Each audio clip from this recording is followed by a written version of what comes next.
अथ श्री दुर्गा सप्तशती प्रथम अध्याय। प्रथम चरित्र के ब्रह्मा ऋषि महाकाली देवता गायत्री छंद नंदा शक्ति रक्त दंतिका बीज अग्नि तत्व और ऋग्वेद स्वरूप हैं। श्री महाकाली देवता की प्रसन्नता के लिए प्रथम चरित्र के जप में विनियोग किया जाता है। भगवान विष्णु के सो जाने पर मधु और कैटव को मारने के लिए कमल जन्मा। ब्रह्मा जी ने जिनका स्तवन किया था उन महाकाली देवी का मैं सेवन करती हूँ। वे अपने 10 हाथों में खड्ग चक्र गदा बाण धनुष परिध शूल भूसुंडी मस्तक और शंख धारण करती हैं। उनके 3 नेत्र हैं। वे समस्त अंगों में दिव्य आभूषणों से विभूषित हैं। उनके शरीर की कांति नीलमणि के समान है तथा वे 10 मुख और 10 पैरों से युक्त हैं। मार्कंडेय जी बोले, सूर्य के पुत्र सावर्णी जो 8वें मनु कहे जाते हैं, उनकी उत्पत्ति की कथा विस्तार पूर्वक कहता हूँ, सुनो। सूर्य कुमार महाभाग सावर्णी भगवती महामाया के अनुग्रह से जिस प्रकार मनवंतर के स्वामी हुए वही प्रसंग सुनाता हूँ। पूर्व काल की बात है। स्वरोचिस मनवंतर में सुरथ नाम के एक राजा थे जो चैत्र वंश में उत्पन्न हुए थे। उनका समस्त भूमंडल पर अधिकार था। वे प्रजा का अपने औरस पुत्रों की भांति धर्म पूर्वक पालन करते थे। तो भी उस समय कोला विध्वंसी नाम के क्षत्रिय उनके शत्रु हो गए। राजा सुरथ की दंड नीति बड़ी प्रबल थी। उनका शत्रुओं के साथ संग्राम हुआ। यद्यपि कोला विध्वंसी संख्या में कम थे तो भी राजा सुरथ युद्ध में उनसे परास्त हो गए। तब वे युद्ध भूमि से अपने नगर को लौट आए और केवल अपने देश के राजा होकर रहने लगे। समूची पृथ्वी से अब उनका अधिकार जाता रहा, किंतु वहां भी उन प्रबल शत्रुओं के उस समय महाभाग राजा सूरत पर आक्रमण कर दिया। प्रबल शत्रुओं ने उस समय महाभाग राजा सूरत पर आक्रमण कर दिया। राजा का बल क्षीण हो चला था, इसलिए उनके दुष्ट बलवान और दुरात्मा मंत्रियों ने वहां उनकी राजधानी में भी राजकीय सेना और खजाने को हथिया लिया। सूरत का प्रभुत्व नष्ट हो चुका था, इसलिए वे शिकार खेलने के लिए के बहाने घोड़े पर सवार हो वहां से अकेले ही एक घने जंगल में चले गए। वहां उन्होंने विप्रवर मेधा मुनि का आश्रम देखा, जहां कितने ही हिंसक जीव अपनी स्वाभाविक हिंसा वृत्ति छोड़कर परम शांत भाव से रहते थे। मुनि के बहुत से शिष्य उस वन की शोभा बढ़ा रहे थे। वहां जाने पर मुनि ने उनका सत्कार किया और वे उन मुनि श्रेष्ठ के आश्रम पर इधर उधर विचरते हुए कुछ काल तक रहे। फिर ममता से आकृष्ट चित्त होकर वहां इस प्रकार चिंता करने लगे, पूर्व काल में मेरे पूर्वजों ने जिसका पालन किया था वही नगर आज मुझसे रहित है। पता नहीं मेरे दुराचारी भृत्यगण उसकी धर्म पूर्वक रक्षा करते हैं या नहीं। जो सदा मद की वर्षा करने वाला और सूरवीर था, वह मेरा प्रधान हाथी अब शत्रुओं के अधीन होकर न जाने किन भोगों को भोगता होगा। जो लोग मेरी कृपा धन और भोजन पाने से सदा मेरे पीछे पीछे चलते थे, वे निश्चय ही अब दूसरे राज्यों का अनुसरण करते होंगे। उन अपव्ययी लोगों के द्वारा सदा खर्च होते रहने के कारण अत्यंत कष्ट से जमा किया हुआ मेरा वह खजाना खाली हो जाएगा। ये तथा और भी कई बातें राजा सूरत निरंतर सोचते रहते थे। एक दिन उन्होंने वहां विप्रवर मेधा के आश्रम के निकट एक वैश्य को देखा और उससे पूछा, भाई तुम कौन हो? यहाँ तुम्हारे आने का क्या कारण है? तुम क्यों शोकग्रस्त और अनमने से दिखाई देते हो? राजा सूरत का यह प्रेम पूर्वक कहा हुआ वचन सुनकर वैश्य ने विनीत भाव से उन्हें प्रणाम करके कहा। वैश्य बोला, राजन, मैं धनियों के कुल में उत्पन्न एक वैश्य हूँ। मेरा नाम समाधि है। मेरे दुष्ट स्त्री पुत्रों ने धन के लोभ से मुझे घर से बाहर निकाल दिया है। मैं इस समय धन, स्त्री और पुत्रों से वंचित हूँ। मेरे विश्वसनीय बंधुओं ने मेरा ही धन लेकर मुझे दूर कर दिया है, इसलिए दुखी होकर मैं वन में चला आया हूँ। यहाँ रहकर मैं इस बात को नहीं जानता कि मेरे पुत्रों की, स्त्री की और स्वजनों की कुशल है या नहीं। इस समय घर में वे कुशल से रहते हैं अथवा उन्हें कोई कष्ट है। वे मेरे पुत्र कैसे हैं? क्या वे सदाचारी हैं अथवा दुराचारी हो गए हैं? राजा ने पूछा, जिन लोभी स्त्री पुत्र आदि ने धन के कारण तुम्हें घर से निकाल दिया, उनके प्रति तुम्हारे चित्त में इतना स्नेह का बंधन क्यों है? वैश्य बोला, आप मेरे विषय में जैसी बात कहते हैं वह सब ठीक है, किंतु क्या करूं? मेरा मन निष्ठुरता नहीं धारण करता। जिन्होंने धन के लोभ में पड़कर पिता के प्रति स्नेह, पति के प्रति प्रेम तथा आत्मीय जन के प्रति अनुराग को तिलांजलि दे मुझे घर से निकाल दिया है, उन्हीं के प्रति मेरे हृदय में इतना स्नेह है। महामते, गुणहीन बंधुओं के प्रति भी जो मेरा चित्त इस प्रकार प्रेम मग्न हो रहा है, यह क्या है? इस बात को मैं जानकर भी नहीं जान पाता। उनके लिए मैं लंबी सांसें ले रहा हूँ और मेरा हृदय अत्यंत दुखित हो रहा है। उन लोगों में प्रेम का सर्वथा अभाव है, तो भी उनके प्रति जो मेरा मन निष्ठुर नहीं हो पाता, इसके लिए क्या करूं? मार्कंडे जी कहते हैं, ब्राह्मण तदंतर राजाओं में श्रेष्ठ। जय श्री महासरस्वती। ओम ऐं श्री सरस्वती नमो नमः। माँ सरस्वती। जय माँ महिषासुरमर्दिनी नमो नमः। जय माँ महिषासुरमर्दिनी देवी नमो नमः। जय माँ महिषासुरमर्दिनी देवी नमो। जय माता शैलपुत्री नमो नमः। जय माँ ब्रह्मचारिणी देवी नमो। जय माता चंद्रघंटा देवी नमो नमः। जय माँ कुष्मांडा देवी नमो नमः। जय माता स्कंद माता जी नमो नमः। जय माँ कात्यायनी नमो। जय माता कालरात्रि नमो नमः। जय महागौरी देवी नमो नमः। जय माता सिद्धिदात्री देवी नमो। सूरत और वह समाधि नामक वैश्य दोनों साथ साथ मेधा मुनि की सेवा में उपस्थित हुए और उनके साथ यथा योग्य न्याय अनुकूल विनय पूर्ण वर्ताव करके बैठे।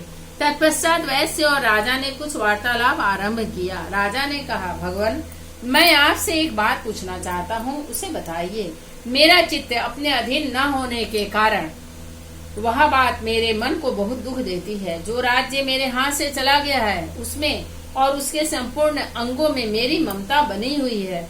मुनि श्रेष्ठ, यह जानते हुए भी कि वह अब मेरा नहीं है, अज्ञानी की भांति मुझे उसके लिए दुख होता है। यह क्या है? इधर यह वैश्य भी घर से अपमानित होकर आया है। इसके पुत्र, स्त्री और भृत्यों ने इसे छोड़ दिया है। स्वजनों ने भी इसका परित्याग कर दिया है, तो भी यह उनके प्रति अत्यंत हार्दिक स्नेह रखता है। इस प्रकार यह तथा मैं दोनों ही बहुत दुखी हैं। जिसमें प्रत्यक्ष दोष देखा गया है, उस विषय के लिए भी हमारे मन में ममता जनित आकर्षण पैदा हो रहा है। महाभाग, हम दोनों समझदार हैं, तो भी हम में जो मोह पैदा हुआ है, यह क्या है? विवेक शून्य पुरुष की भांति मुझमें और इसमें भी यह मूर्ता प्रत्यक्ष दिखाई देती है। ऋषि बोले, महाभाग, विषय मार्ग का ज्ञान सब जीवों को है। इसी प्रकार विषय भी सबके लिए अलग अलग है।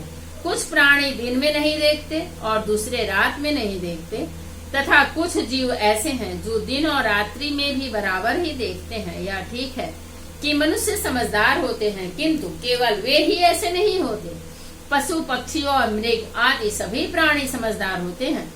मनुष्यों की समझ भी वैसी ही होती है जैसी उन मृग और पक्षियों की होती है, तथा जैसी मनुष्यों की होती है वैसी ही उन मृग, पक्षी आदि की होती है।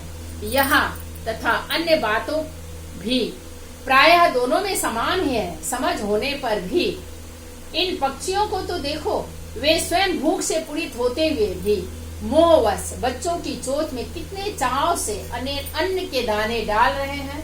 नरश्रेष्ठ, क्या तुम नहीं देखते कि ये मनुष्य समझदार होते हुए भी लोभवश अपने किए हुए उपकार का बदला पाने के लिए पुत्रों की अभिलाषा करते हैं? यद्यपि उन सब में समझ की कमी नहीं है, तथापि वे संसार की स्थिति, जन्म मरण की परंपरा बनाए रखने वाली भगवती महामाया के प्रभाव द्वारा ममतामय भंवर से युक्त मोह के गहरे गर्त में गिराए गए हैं। इसलिए इसमें आश्चर्य नहीं करना चाहिए। जगदीश्वर भगवान विष्णु की योग निद्रा रूपा जो भगवती महामाया है, उन्हीं से यह जगत मोहित हो रहा है। वे भगवती महामाया देवी ज्ञानियों के भी चित्त को बलपूर्वक खींचकर मोह में डाल देती है। वे ही इस संपूर्ण चराचर जगत की सृष्टि करती है तथा वे ही प्रसन्न होने पर मनुष्यों को मुक्ति के लिए वरदान देती हैं। वे ही परा विद्या, संसार बंधन और मोक्ष की हेतु भूता सनातनी देवी तथा संपूर्ण ईश्वरों की भी अधीश्वरी है। राजा ने पूछा, भगवान, जिन्हें आप महामाया कहते हैं, वे देवी कौन हैं? ब्राह्मण, उनका आविर्भाव कैसे हुआ तथा उनके चरित्र कौन कौन हैं?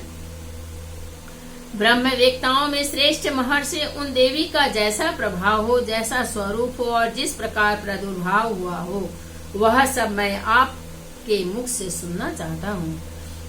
ऋषि बोले, राजन, वास्तव में तो वे देवी नित्य स्वरूपा ही हैं। संपूर्ण जगत उन्हीं का रूप है तथा उन्होंने समस्त विश्व को व्याप्त कर रखा है। तथापि उनका प्राकट्य अनेक प्रकार से होता है, वह मुझसे सुनो। यद्यपि वह नित्य और अजन्मा है, तथापि जब देवताओं का कार्य सिद्ध करने के लिए प्रकट होती हैं, उस समय लोक में उत्पन्न हुई कहलाती हैं।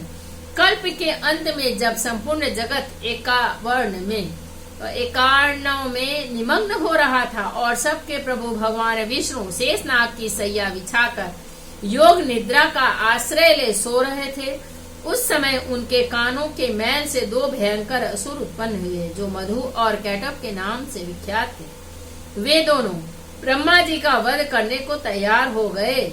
भगवान विष्णु के नाभि कमल में विराजमान प्रजापति ब्रह्मा जी ने जब उन दोनों भयानक असुरों को अपने पास आया और भगवान को सोया हुआ देखा, तब एकाग्रचित होकर उन्होंने भगवान विष्णु को जगाने के लिए उनके नेत्रों में निवास करने वाली योग निद्रा का स्तवन आरंभ किया, जो इस विश्व की अधीश्वरी, जगत को धारण करने वाली, संसार का पालन और संहार करने वाली तथा तेज स्वरूप भगवान विष्णु की अनुपम शक्ति है। उन्हीं भगवती निद्रा देवी की भगवान ब्रह्मा स्तुति करने लगे।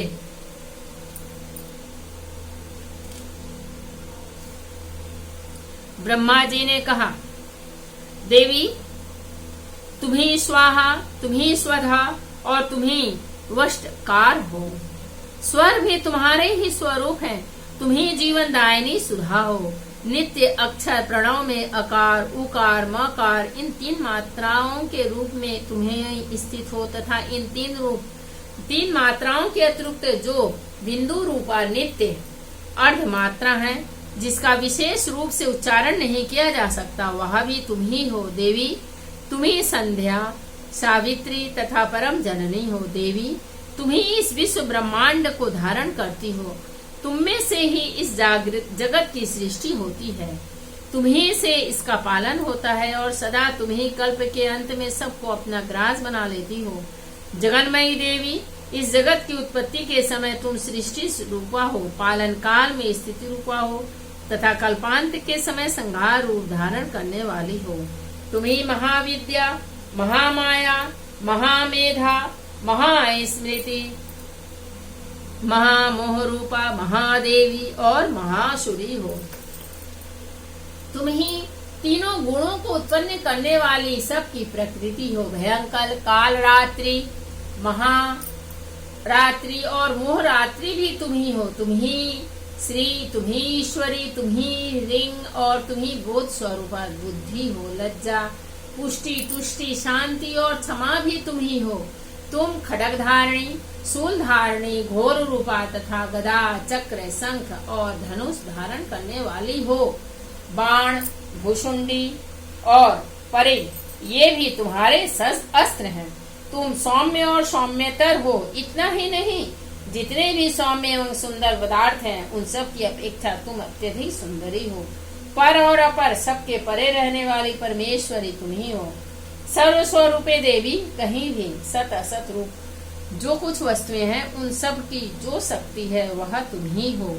ऐसी अवस्था में तुम्हारी स्तुति क्या हो सकती है?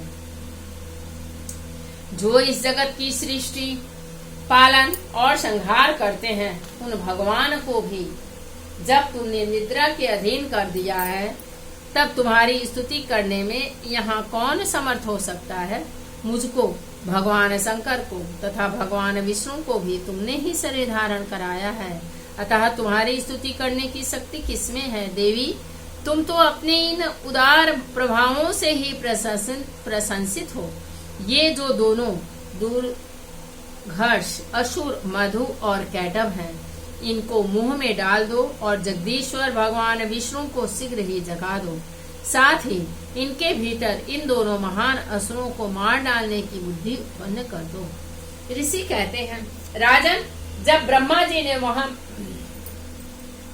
मधु और कैटभ को मारने के उद्देश्य से भगवान विष्णु को जगाने के लिए तमोगुण की अधिष्ठात्री देवी योग निद्रा की इस प्रकार स्तुति की, तब वे भगवान के नेत्र, मुख, नासिका, बाहु, हृदय और वक्षस्थल से निकलकर अव्यक्त जन्मा ब्रह्मा जी की दृष्टि के समक्ष खड़ी हो गई। योग निद्रा से मुक्त होने पर जगत के स्वामी भगवान जनार्दन उस एकार्णव के जल में शेषनाग की सैया से जाग उठे। फिर उन्होंने उन दोनों असुरों को देखा। वे दुरात्मा मधु और कैटभ अत्यंत बलवान तथा पराक्रमी थे और क्रोध से लाल आंखें किए ब्रह्मा जी को खा जाने के लिए उद्योग कर रहे थे। तब भगवान श्री हरि ने उठकर उन दोनों के साथ 5000 वर्षों तक केवल बाहु युद्ध किया। वे दोनों भी अत्यंत बल के कारण उन्मत्त हो रहे थे। इधर महामाया ने भी उन्हें मोह में डाल रखा था।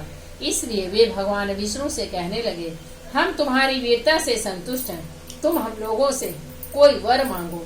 श्री भगवान बोले, यदि तुम दोनों मुझ पर प्रसन्न हो तो अब मेरे हाथों से मारे जाओ। बस इतना सा ही मैंने वर मांगा है, यहाँ दूसरे किसी वर से क्या लेना है। ऋषि कहते हैं, इस प्रकार धोखे में आ जाने पर जब उन्होंने संपूर्ण जगत में जल ही जल देखा, तब कमल नयन भगवान से कहा, जहाँ पृथ्वी जल में डूबी हुई ना हो, जहाँ सूखा स्थान हो, वहीं हमारा वध करो। ऋषि कहते हैं, तथास्तु कहकर शंख, चक्र और गदा धारण करने वाले भगवान ने उन दोनों के मस्तक अपनी जांग पर रखकर चक्र से काट डाले। इस प्रकार ये देवी महामाया ब्रह्मा जी की स्तुति करने पर स्वयं प्रकट हुई थी। अब पुनः तुमसे उनके प्रभाव का वर्णन करता हूँ, सुनो। इस प्रकार श्री मार्कंडेय पुराण में सावर्णिक मनवंतर की कथा के अंतर्गत देवी महात्म्य में मधु कैटभ वध नामक पहला अध्याय पूरा हुआ। जय माँ दुर्गा, नमो नमः।